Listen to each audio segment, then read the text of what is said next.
مجھے تو کراچی میں ہی پتہ چل گیا تھا میں نے گرفتار ہونا ہے. ہاں مجھے ایئرپورٹ پر ہی کراچی پتہ چل گیا تھا. اور کوئی ہوتا تو اگر مگر کر کے بہانا، حالانکہ میرے تو پروگرام بھی تھے کراچی میں. تو میں نے کہا نہیں، 4 جنوری کو میں نے ضرور لاہور جانا ہے اور میں نے کلمہ چوک میں ضرور جانا ہے. جب میں ایئرپورٹ پہنچا تو انہوں نے 8 بجے کی میری فلائٹ تھی، انہوں نے کہا جی آپ کے لیے سیٹ ہی نہیں ہے. میرے پیچھے جو آ رہے تھے ان کو سیٹیں مل رہی تھیں، مجھے کہنے لگے آپ کے لیے سیٹ نہیں ہے، اس میں بک ختم ہو گئی. میں نے کہا ٹھیک ہے کوئی بات نہیں ہے، اگلی میں چلے جائیں گے. پھر میں 11 بجے کی میں باہر نکلا، میں نے ساتھی پھر لبیک کہنے لگ گئے اور پورا ایئرپورٹ پھر ہل گیا. بھائی یہ کیا بن گیا بھائی؟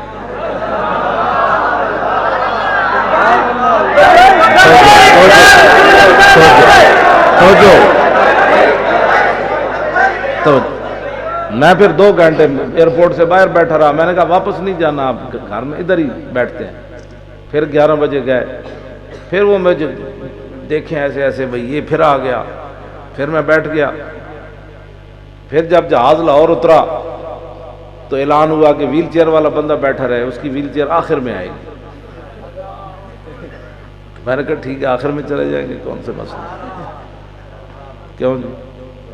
باغ میں شکر وصل تھا اور ہجر میں ہائے ہائے گل. کہاں میں ان کے ذکر میں پہلے نکلے یا بعد نکلے.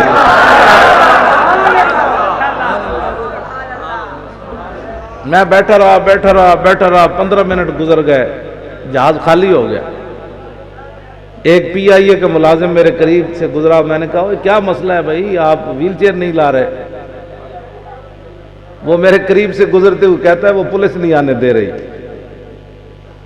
سول کپڑوں میں اندر بھی آ گیا، ہوائی جہاز میں بھی آ گیا سول کپڑوں میں. میں سمجھ گیا، میں اپنے مست ہو کر بیٹھا رہا. میں کہا بچے گل وچ ہو رہے، یہ گرفتاری کو بچنا ہوتا تو میں کراچیوں کیوں آندا.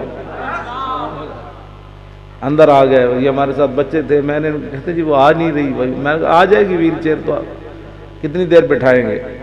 ویل چیئر آ گئی تو ادھر بھی جناب وہ ٹینشن آ گئے سارے، جناب گھیرا ڈال لیا. بلکہ ان کو ویل چیئر بھی ان سے لے لی، انہوں نے خود پکڑ لی، پولیس والے چلانے لگ پڑے. تو میں نے کہا کوئی بات نہیں، میں نے کہا مجھے ایسی، میں نے کہا جیسے میں دیکھ ہی نہیں رہا بھائی میری کون ویل چیئر چلا رہا ہے، میرے دائیں بائیں کون چل رہے. وہ پریشان تھے بھائی یہ خوف زدہ بھی نہیں ہوا، ایسے بھی نہیں ہوا، ایسے بھی نہیں ہوا. میں کہا پترو گل وچ ہو.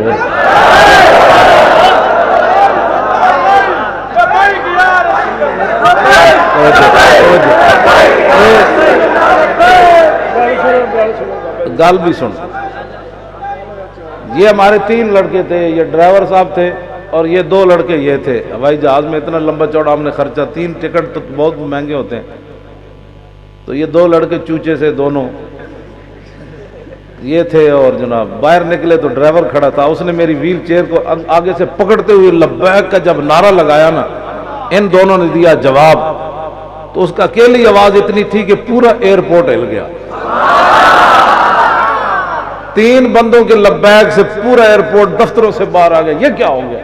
وہ دیکھیں تو ویل چیئر ایک بار بندہ جا رہا ہے، اس کے ارد گرد پولیس ہے، وہ کبھی مجھے دیکھیں کبھی ان کو دیکھیں. یہ میں وہ ویکھن بھائی یہ دہشت گرد کس طرح بندہ ہے، پگڑی بدی معذور آدمی. انہوں کی پریشانی ہے نا، سورے جناب سورے وہاں پہنچے ہوئے جناب.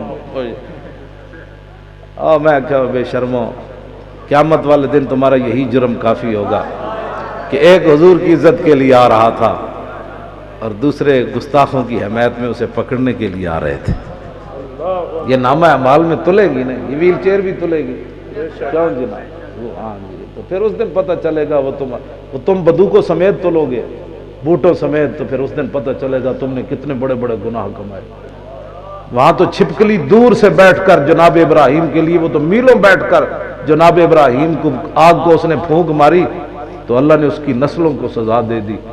وہ تو ابراہیم کے لیے آگ تھی، ان کی گستاخی کے لیے جلائی جا رہی تھی.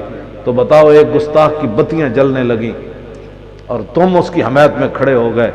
ہوتے کہاں خلیل و بنا کعبہ و منا، لولاک والے صاحبی سب تیرے گھر کی ہے. یہ مسئلے کی حساسیت کو سمجھا جائے، کوئی مسئلہ نہیں، اس مسئلے کی حساسیت کو سمجھا جائے. شاہ جی اصل مسئلہ یہ ہے ہمارا، اس مسئلے کی حساسیت کو سمجھو. یہ جو آئے بیٹھے ہو نا تم ایسے بس سن کر نعرے لگا کر چلے جاؤ، اس مسئلے کی حساسیت کو سمجھو، یہ کتنا نازک مسئلہ ہے۔ ہاں جی، کتنا نازک مسئلہ ہے، اس مسئلے کی حساسیت کو لوگوں کو پتہ ہی نہیں ہے، اس مسئلے کو سیاسی بنایا جا رہا ہے اور بین الاقوامی سطح پر اس کو سیاسی بنایا جا رہا ہے۔